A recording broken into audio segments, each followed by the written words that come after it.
अब चार्ल्स लो और एक एक्सपेरिमेंट करते हैं, और उस एक्सपेरिमेंट से ये बोलते हैं वो कि अगर इस बार आप प्रेशर को कांस्टेंट रखते हो, अगर आपने प्रेशर को कांस्टेंट रखा तो जो वॉल्यूम होता है वो डायरेक्टली प्रोपोर्शनल होता है मेरा टेम्परेचर का।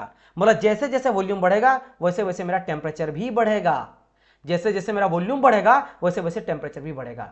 जैसे कि देख सकते हो यहाँ पे कि प्रेशर यहाँ पे कांस्टेंट है, प्रेशर लॉक कर दिया गया 1 बार में, 1 बार में। देखो प्रेशर यहाँ पे जो मेजर किया जा रहा है, कोई प्रेशर मेजरिंग यूनिट लगा दिया डिवाइस, जिसका प्रेशर देख सकते हो यहाँ भी 1 बार है, एंड यहाँ भी आप लोग को 1 बार ही नजर आ रहा होगा प्रेशर। क्लियर। लेकिन अगर आप देखते हो वॉल्यूम यहाँ पे इतना था, यहाँ से लेकर यहाँ तक वॉल्यूम था, वॉल्यूम यहाँ पे बढ़ा दिया गया, यानी वॉल्यूम जितना भी था ये वॉल्यूम यहाँ पे बढ़ चुका है, यानी यहाँ पे कम वॉल्यूम था यहाँ ज्यादा था, तो वॉल्यूम यहाँ पे बढ़ा है। तो जब वॉल्यूम बढ़ा है तो देखो टेम्परेचर भी कहीं ना कहीं बढ़ गया है।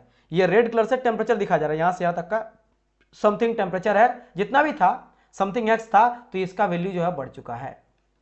तो टेम्परेचर भी बढ़ा, वॉल्यूम भी बढ़ा, बट प्रेशर कांस्टेंट है। ओके क्लियर है Deepak, thank you so much dear.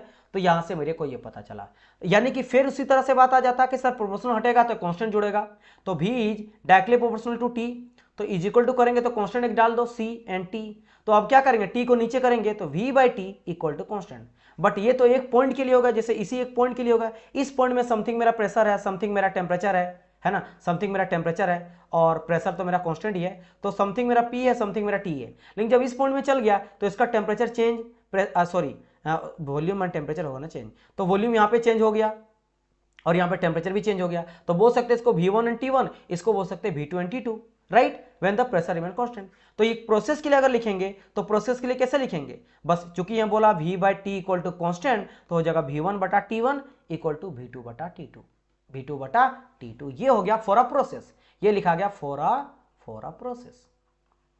ठीक है, ये समझ गए। और कोई अगर बोले भी डायरेक्टली प्रोपोर्शनल टी, तो कैसा है, ये है बाय आइडियल, यानी थ्योरी लॉ है, this is your theory based law. Experiment अभी तक नहीं हुआ, एक्सपेरिमेंट करेंगे तब देखेंगे। अब चलो पहले इसका एग्जांपल समझ लेते हैं कि रियल लाइफ में क्या है, इसका एग्जांपल कहीं पे है, बिल्कुल है। सबसे अच्छा आपका बैलून, बैलून में अगर हमें कभी आप क्या करते हो, जैसे फूंक मारते हो तो बड़ा होते जाता, बड़ा होते जाता, बड़ा होते जाता है ना, बड़ा होते जाता है। बड़ा क्यों होता है पता रीजन, क्योंकि ये जो आपका बैलून रहता है रबड़ के फॉर्म में रहता है, जैसे फूंक मारते हो आपके अंदर में गैस रहा, टेम्परेचर रहता, क्योंकि हवा भी गर्म रहता। आप एक काम करो, हाथ सामने ला और फूको, क्योंकि आपके शरीर से कार्बन डाइऑक्साइड निकलता है, इनहेल करते हो ऑक्सीजन, एक्सेल करते हो कार्बन डाइऑक्साइड, तो वो आपका हॉटर रहता, गर्म रहता है, तो उसको क्या करता है और वार्म कर देता, तो धीरे धीरे उसका वॉल्यूम भी बड़ा होने लगता है। वैसे तो एयर के चलते भी होता, आप सिर्फ यही नहीं बोलोगे कि गर्मी के चलते एक्सपेंड करता है, लेकिन अगर आप मान लो एक बैलून को इतना आपने कर रखा आप फुला के, और अगर आप गर्मी में छोड़ दोगे ना तो थोड़ा बहुत इसका वॉल्यूम तो जरूर ही बढ़ेगा, एयर नहीं आप इंक्लूड करोगे तब भी। आप बोलोगे सर फूकते तो एयर की वजह से बड़ा होता है, लेकिन कहीं ना कहीं टेम्परेचर की वजह से, जब ये इसका टेम्परेचर मेरा बढ़ता है तो इसका वॉल्यूम भी इंक्रीज करता है। और सर और एक दो एग्जांपल बता, बिल्कुल मैं बताऊंगा डियर, भर भर के यहां पे बताऊंगा। देखो एग्जांपल टायर्स आ गया, टायर्स में अगर बात करेंगे, जैसे मेरा टेम्परेचर बढ़ता है गर्मी के दिन में, ये थोड़ा क्या एक्सपेंड कर जाता है, एक्सपेंड हो जाता है, फैल जाता है। रबड़ देखता है, रबड़ गर्मी के चलते एक्सपेंड कर जाता है, तो ये बढ़ जाता है। लंग्स का भी बात ले लो, ये भी वॉल्यूम इसका एक्सपेंड कर जाता है टेम्परेचर इंक्रीज करने से। पिंग पोंग बॉल जो होता है, यहां भी आप देखते हो रबड़ वाला मटेरियल रहता है, तो गर्मी के चलते एक्सपेंड कर जाता, फैल जाता है। बैलून तो मैंने कह ही दिया है ना। इसके अलावा ब्रेड वगैरह देख लो, गर्मी के चलते एक्सपेंड कर जाता, ठंडा में सिकुड़ जाता बेचारा, है ना। हॉट एयर बैलून का बात करेंगे, या फिर मैं फ्लोटर वगैरह जो होता, फ्लोट्स जो होता है ना, फ्लोट्स वगैरह जो कभी अगर आप स्विमिंग पूल में या फिर कभी गए होंगे तो इस तरह का प्लास्टिक का मिलता है, जिसमें आप इसके बीच में चल जाते हैं और बच्चे खासकर इसका यूज करते हैं। वो गर्मी के दिन में थोड़ा एक्सपेंड हो जाता है, कंट्रैक्ट हो जाता है ठंडे के दिन में। आप देखोगे ये कई सारा देखोगे वुड में भी, जो अगर आप घर का दीवार, जो आप घर में हम लोग डोर लगाते हैं ना, डोर लकड़ी का होता है, तो उसमें क्या देखोगे आप, ठंडा के दिन में थोड़ा कॉन्ट्रैक्ट कर जाएगा, समझ गए कि नहीं। और आप देखोगे गर्मी के दिन में एक्सपेंड कर जाता है, तो ये भी आप लोग को देखने को मिलता है, समझ गए। तो ये सभी चीज देखने को मिलता है।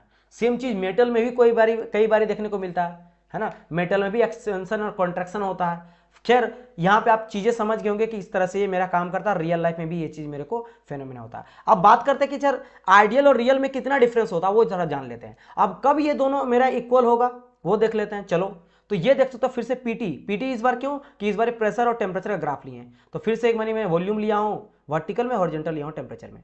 और एक जो यहाँ पे लिया गया, जैसे मैं अभी रेड कलर से जो मैं दिखा रहा हूं, ये मेरा है आइडियल का। अब आइडियल का आपको एकदम स्ट्रेट लाइन बन रहा है। क्यों स्ट्रेट लाइन बन रहा है? क्योंकि v is directly proportional to t है, राइट।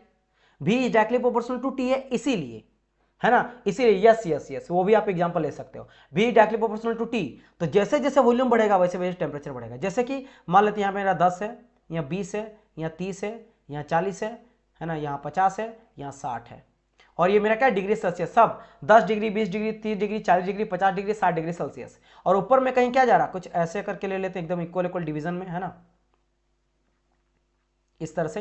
तो ये भी मेरा क्या वॉल्यूम है, तो मतलब 10 metre cube, 20 metre cube, 30 metre cube, 40 metre cube, 50 metre cube and 60 metre cube. तो कहीं ना कहीं ये जाएगा, ये कहीं जाएगा, जाके एक जगह पे जाके मीट करेगा, एक जगह जाके ये मेरा मीट कर रहा है।